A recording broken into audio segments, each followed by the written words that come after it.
This is the day the Lord has made. Let us rejoice and be glad in it. We welcome you to our service here on this fifth Sunday after Easter at Wildwood United Methodist Church.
Philip, thank you for joining us today.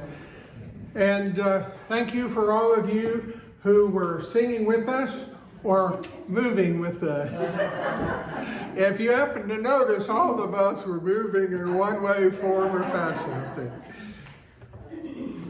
Our New Testament reading is found in 1 John chapter 4, verses 7 through 21. Beloved, let us love one another, because love is from God. Everyone who loves is born of God and knows God. Whoever does not love does not know God, for God is love. God's love was revealed among us in this way. God sent his only Son into the world so that we might live through him. And this is love. Not that we love God, but that he loved us and sent his Son to be the atoning sacrifice for our sins. Beloved, since God loved us so much, we also ought to love one another. No one has ever seen God. If we love one another, God lives in us, and his love is perfected in us. By this we know that we abide in him and he in us, because he has given us of his Spirit. And we have seen and do testify that the Father has sent his Son as the Savior of the world. God abides in those who confess that Jesus is the Son of God, and they abide in God. So we have known and believed the love that God has for us. God is love, and those who abide in love abide in God, and God abides in them. Love has been perfected among us in this way, that we may have boldness on the day of judgment, because as he is, so are we in this world. There is no fear in love, but perfect love casts out fear. For fear has to do with punishment, but whoever fears has not reached perfection in love. We love because he first loved us. Those who say, I love God, and hate their brothers or sisters are liars. For those who do not love a brother or sister whom they have seen cannot love God whom they have not seen.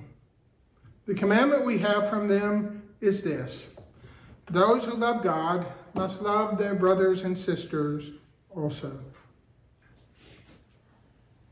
And our gospel reading from John 15, verses 1 through 8. I am the true vine, and my Father is the vine grower. He removes every branch of me that bears no fruit. Every branch that bears fruit, he prunes to make it more fruitful. You've already been cleansed by the word that I have spoken to you. Abide in me as I abide in you. Just as the branch cannot bear fruit by itself unless it abides in the vine, neither can you unless you abide in me. I am the vine, and you are the branches. Those who abide in me and I in them bear much fruit, because apart from me, you can do nothing. Whoever does not abide in me is thrown away like a branch and withers. Such branches are gathered, thrown into the fire, and burned. If you abide in me, and my words abide in you, ask for whatever you wish, and it will be done for you. My Father is glorified by this, that you bear much fruit and become my disciples. The word of God for us, the people of God. Thanks be to God. Well, this morning we have a special treat. My oldest daughter, Krista, was here with us about a year and a half ago. And while she was here, she visited and also redid my office. So some of that office that you see behind me and some of the original things during quarantine, that was a result of her and her boyfriend's hard work, Miguel. So I have asked her to come today and speak to us, and at the conclusion of her talk, we will share in the Lord's Supper. Good morning, everyone. Good morning. Can y'all hear me okay? Yeah. Yep. Okay. Well, it has been exactly almost 2 years since I've stood in front of a congregation and given a full speech. It was actually at my grandmother's, dad's mom's funeral, and I gave the eulogy. And so I was thinking about it. It has been almost exactly 2 years, but it's also been exactly a year and a half, just about, since I've seen my family. And so this is also a year and a half since I've seen y'all, and I'm glad to be back here. I don't know if this happens to y'all when you go to other places, but I walked in and there was a smell here. A nice, pleasant smell. I couldn't describe what it smelled like, but it reminded me of my grandmother's house, and it reminded me of our church when we were growing up, of all the churches we've been to. It's just a common smell, but it brings you back to all these memories, just like my dad was saying, he is a child of the church, and I, being a preacher's kid, was definitely a child of the church. So thank you for your prelude this morning. One of the songs you were doing, the hymn was Here I Am, Lord, and that was one of the first songs I recall memorizing and just singing randomly around the house, because our music was full of church music, because we went to choir practice every Wednesday and we sang every Sunday. It was truly in church all the time. So it's been a year and a half, and I don't know about y'all, but I have found myself just not knowing what day it is, and especially when we were having church online, I worked on Sundays too, and so I just was working and working and working and sitting in front of a computer and working, and I just lost track of time. So I come back a year and a half later, and the only way I can really tell that time has gone on is my nieces and nephews are about this tall now. One of them is about to pass me, and she's only 11 years old. Not that there's much to surpass, because I've always been a little short. So I'm thinking, like, when Dad asked me to come and talk, I was like, where am I now? How do I want to talk? And I could tell you about the work I do, which I will say, but I wanted to talk today about growth. And how do we see growth, not only in ourselves, but in our family members, and then in the families and communities that we're a part of. So I'm in the pleasant and fun stage of being an auntie to 6 nieces and nephews. I have an 11-year-old niece, a 9-year-old niece, an 8-year-old, almost 9-year-old nephew, 6-year-old nephew, and then 2 nieces who are 5 and 4. And they live in the same apartment building, and they see each other all the time. So they're like 6 siblings, and they are each other's social life, and it is really fun. So when they were growing up, we got to go out and do all sorts of fun things for the little ones, but now they're in sports. So I have gone to volleyball games and gymnastics competitions and lots of baseball games. And I don't know about y'all, my parents went to all of my games when I was little, and they are fun.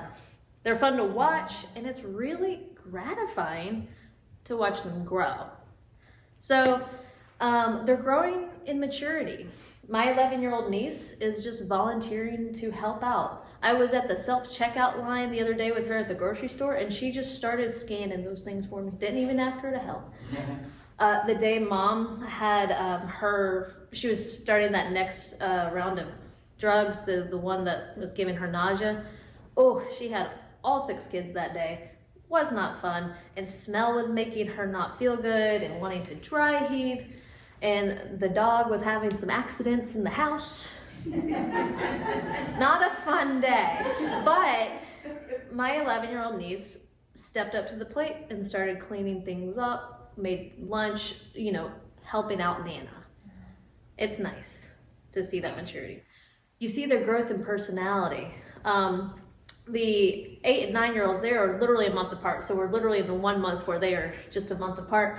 So my niece and nephew, they're cousins, and their interests are they're developing. You can see them just their eyes lighten up when they're talking about it. So my niece, she's in gymnastics, and you see her so focused when normally she's just like a little all over the place, as children can be.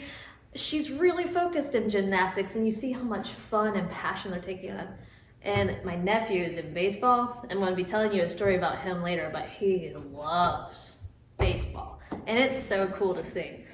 And then the other ones, you just see their growth and independence. They're 6, 5, and 3, but man, they're not little anymore. They're 6, 5, and 4, I should say. They're not little anymore. They sure like to hang out and have fun with you, but they don't need you anymore. So it's kind of interesting to see. So, and then I'm seeing my siblings and their spouses grow. My sister the other day was telling the 6-year-old, now don't do this. Don't do this. And he was repeatedly doing it. He was at that point where he really, really needed a nap, but he wasn't listening, but he was also a 6-year-old, so he's got to learn at some point, right? If you continue doing this, I will take your privilege away. Well, He continued doing whatever she told him not to do, and he didn't go to his ball game that evening. And of course he was much better after a nap and everything was fine. But she was like, she went to Facebook, she goes, Moms, what do I do? I've already taken it away, but I really want him to go. And a plethora of commentaries, right? But she stuck to her guns, because with actions come consequences. And if they don't learn it now, and if she doesn't teach it now, what are they gonna be like when they're older? So kudos on her, lots of maturity as a mom. Her husband, my brother-in-law, is coaching volleyball, and he is never coached volleyball before, but he's always played sports. And this is for my 11-year-old niece, and he's on YouTube videos every day. All right, what drills to do, and he's constantly thinking every game, every practice, what should we do? Point is, we're seeing a lot of growth. I haven't talked to them or really seen them in a year and a half. I've talked to them, but talking's only so much. When you see them, observe them, you see this growth. And I see it in my parents as their grandparents. My mom is handling her diagnosis a lot better than I think I would. She is taking it in stride, and I am calm because she is calm.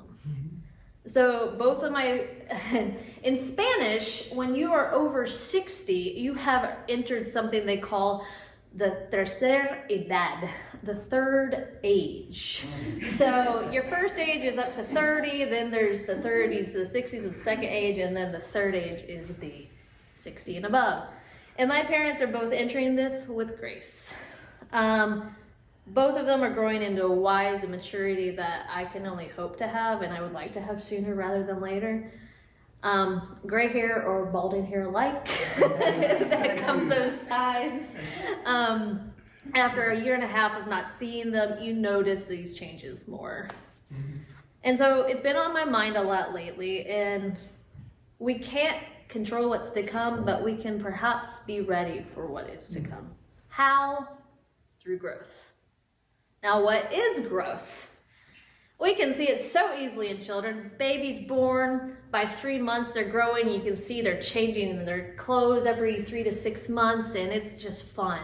And by the time they're 1, they're almost walking, they're crawling around. When they're 2, they're in their terrible 2s and loving the word no. And when they're 3 and 4, they're just feisty and fiery and they love to play. And then when they're 5, 6, 7, you see them reading, learning to add, subtract. And then when they're getting on up there, you just love to see them grow. And you can continue seeing growth consistently as they get into their 20s. But I'm 35 now, and I'm thinking, do we just stop growing? I remember when I was a kid and I would look up at my parents, I thought, oh, they've really got it together, my memory of them. But as I'm 35 now, I'm realizing they had no idea what they were doing. So, in a good way, there's some comfort in that. It's like, we don't know what we're doing, but we're trying to get on with it, right? But just when I think I'm hitting my stride, I fall down. And then I've got to get back up. And sometimes, when those falls, when you get a little older, those knees, it's a little harder, more difficult to get back up. Or maybe you're falling farther down than you expected because you might be up on your high horse for a little bit. And so what are those stumbles? We're reacting without thinking. We're taking too much on. We're not handling a situation as well as we wanted to, such as I recall my mom reacting to something I said when she was tired and overstressed. And maybe she didn't need to react that way, but she did anyway because she had too much on her plate. We're speaking in anger instead of in love to our loved ones, and we're not caring for ourselves mentally, physically, spiritually. There's always going to be stumbles. But if we didn't have those, how were we to grow? Maya Angelou has this famous quote. She said, do the best you can until you know better. Then when you know better, do better. So what does this key point mean for our growth? We've got to give ourselves grace. If you live in a constant fear of failure or a constant fear of shame, meaning we can't let others see ourselves fail, or mess up because we'll always be seen as imperfect or incomplete or maybe unworthy. So where does this shame come from? I think in part we've kind of forgotten what grace is. Just a few Bible verses on grace. 2 Timothy 1:9 says, "He who saved us and called us, not because of our works, but because of his grace." Or in 2 Corinthians 8:7, "As you excel in faith, speech, and knowledge, and in love, see that you excel in this act of grace also." Or in 2 Corinthians 12:9, "My grace is sufficient for you, for my power is made perfect in weakness." We have to remember that grace is essential here. So what are the two constants in our lives? Well, everything's always going to change. That's a scientific fact, and it's always true. And then God is always there. So change and God. Just a few more Bible verses on change. In Jeremiah 29:11, "For I know the plans I have for you, plans to give you hope and a future." In Joshua 1:9, "Do not be discouraged. The Lord will be with you wherever you go." In the same in Deuteronomy 31:8, "God goes before you. Do not be afraid." In Malachi 3:6-8, he says, "I, the Lord, do not change." In Hebrews 13:8, I think we know this one, "Jesus Christ is the same yesterday, today, and forever." And in Psalm 18:2, "The Lord is my rock." Solid, firm, always there, but always walking alongside us. Now, these two guarantees that there's change and God is always with us should give us the courage to give ourselves grace so that we might grow. If not, we're just stuck and floundering. Have you ever treaded water for a long time? And it's just like you might get tired and you get stuck and you flounder. You have to move so you can keep up with the current, so you can go forth with God. Sometimes if you don't do that movement, you're really going nowhere. So this pandemic has not been fun, and all of us have different experiences. My mom and my sister carried on with their lives as if it were normal because they were nurses. I run a nonprofit, and I write grants on the side for other nonprofits to get funding. So I'm in front of my computer a lot. So my life became very sedentary. I was in front of a computer all day, and I have one of those programs that tracks your screen time, and I do not want to tell you how many hours a day I've been on there. Let's just say I need glasses is what it is. And you get stuck and you get unmotivated, and it's just this drudgery. And so what do you do with it, especially in the middle of a pandemic? Well, then suddenly Mom got cancer. And now that both my parents have, what does that mean for me? Well, life hasn't stopped. I did.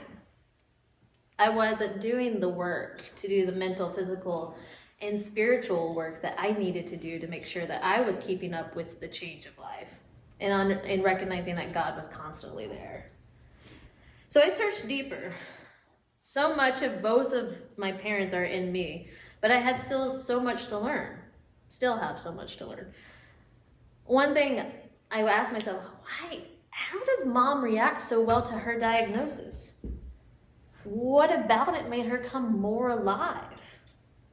And for both of them, how are they living with cancer? I don't know if this has affected y'all, but there's this new treatment in cancer treatment. It's not just chemo and radiation. Well, sometimes cancer spreads, and there's nothing you can do about it, but now they're treating it with this new kind of therapy, and there's some medicine, and it's stopping its growth, so people can live a rather normal life living with cancer. Well, the point is they're living. That's the point. They're living. Yeah, they've got cancer. Let's feel for them, but let's not pity them. And one person pointed out to me, don't act like they're dead already. They're not dying today. So They are living their lives and doing what they love to do. My dad loves to be here every Sunday. He loves talking with y'all, and he loves to come down on Wednesdays and have his Bible studies with y'all. And if the pandemic hadn't happened, he'd be doing it in person every day if he could. He likes this stuff. He's kind of fond of y'all. If not, he wouldn't stay. So they are grandparents. They are alive to be in this moment. So grow as human beings. You have to have the space to do it so you can have the grace to do it. Now I want to talk about my nephew Carson. He's the almost 9-year-old. He had a tournament this weekend and he had a game yesterday and it was fun. So he's at bat. And this is coach pitch, so the coaches are pitching to him, but it's still kind of intense. I didn't think I could ever be intense with this, but it's there. So he's at bat. Foul ball. And tips back. Foul ball. It goes outside the first base line. Foul ball. 4 foul balls. Oh, poor thing. Well, then his coach, third base coach, comes and talks to me. You got it, buddy. You got it. Who knows what he said? But I swear to you, that form was beautiful. He had that elbow up, and when that pitch came, whack, swing right through. I imagined him in 20 years, professional baseball player. You see them, just how they beautifully connect with it. And he almost got a home run. He got out, but the point is, it was a beautiful connection. Now, where was it? What happened between them? Coach talked to him, gave him the space and the grace to take a second, to pause, and then everything came together. And he slams it out in the outfield. That is beautiful. Now, what about it? I think it's good that we grow as individuals because we need that. But we've got to know that this journey of walking alongside God, we're not alone. We're not alone because we've got God with us, but we're also not alone because there's something called growth as a collective, as a couple, as a family, in your company or business, as an organization or a church. There's growth as a team. And can I tell you that game was real exciting, not just because Carson got a home run, or nearly got a home run, but that coach pitch in baseball, they were down 10-4 and they came back at the end of the second inning and they came back. And later they were down 19-13 and they kept playing. Their coach did some sort of trick where he threw the balls real fast and struck out all of his players and got them back on the field so they could catch. Man, it was a beautiful inning. They were out in the field. Second baseman catches a pop fly. And then another pop fly, I think, in the middle of the field, and their pitcher catches it. Oh, and then there's still 2 people on base, and so they hit it, and they tag them out at second. Nobody got to run that one. And so they came back, and it was 19-17. And then 21-17. And that's last inning, their last at bat. Home run. Oh, that was beautiful. Now it was 21-18. Bat. Someone's on second. Someone's up at bat. Hey, got an RBI. And now it's 21-19. Carson's up at bat. All right. We're ready. Okay. Whack. RBI. We got now number of 20s already in. And he's rounding those bases. He's coming around third, and then he sees someone and he doubts himself, and he comes back and he goes, anyway, he gets tagged out. Game in 21-20. He would have tied the game. And, they could have shamed him for it. It's your fault we lost. No, they were proud of the whole game. They worked together as a team. And so I could have been more proud. The point is, you got to take the whole thing into consideration to realize it. So I'm going to leave y'all with a few questions. Where are we steadfast in our faith? Where are we open to letting God guide our path? And where are we giving ourselves and each other grace? I work independently. I run an organization and I have a board, and I work with individuals in Guatemala and El Salvador particularly to provide clean water.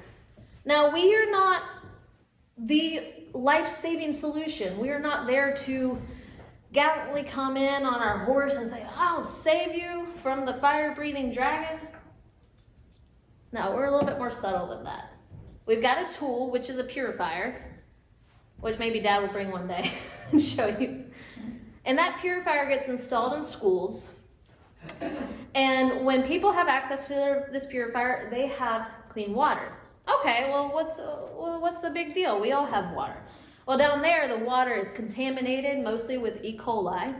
And if you're drinking that on a regular basis, you got diarrhea.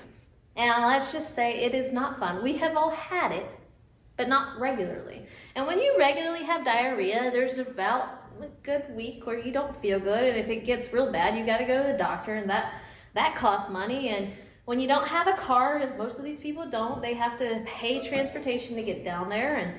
And then they've got to pay the doctor's consultation fees, and then pay the laboratory fees, and then get the doctor to read it again. So that's another fee. And then you got to go buy the medicine. So that's more cost. They average spend about $100 to treat diarrhea. Now here we've got some diarrhea medicine and it'll make you feel better, but down there when diarrhea is a constant thing, it's expensive. And did you know that one of the most common causes of death for children under 5 around the world is gastrointestinal illnesses that cause diarrhea that leads to dehydration, and when you live in a remote area, there's not a lot of access. Now here's where we're saving lives. They have water. They have clean water. And they don't have to go find the firewood to boil that water to make it clean. And now they have firewood that they can use to cook rather than to boil.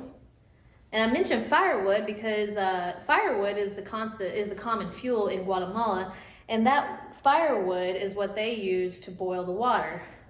Now, when we started providing clean water to them, they were buying half the amount of firewood than they were before. And when I asked them, now what are you doing with that savings? Because it seemed like that's a lot. Oh, well, our children get to eat a little bit more. It's simple. Some of them mentioned how the kids will go to school and there's like a little shop there that sells them little snacks and stuff. Well, when they don't have the money, they don't buy a little snack, but then they said, oh, we can give our children a little bit of like a 50 cents so they can go and buy their snack for the day and they can go and join their friends. I don't know about you, when you were at recess and you had the opportunity to participate in something, it sure felt good. And when your parents had the resources to provide that one little opportunity, it sure feels good. It is not a lot, but it goes a long way. And so when we're making their health better, they're able to attend school, they're able to go to work, they're able to save money, and quality of life improves. So we're but a tool complementing the work that goes on with the other organizations that we work with who are doing nutrition programs, who are building water systems, the gravity-fed water systems, who are teaching them clean water education, who are making sure that they have access to things. During the pandemic, the schools have been closed, and access to basic grains and stuff was hard because public transportation was shut down. So they were going around and delivering food to people. So it's not a lot, but it's something, and it is saving lives a little bit at a time. So I just want to leave you with this. We always close out our meetings with something called the Romero Prayer, and it was inspired by Oscar Romero, who is now a saint in the Catholic Church. And he's from El Salvador, and he had this prayer was based on his life. And it said, we plant the seeds that one day will grow. So while we may not see what they turn into, we know that they will one day grow and make a difference. That is a paraphrase version, so I appreciate it. Thank you so much for hearing me out. I hope y'all have a good day.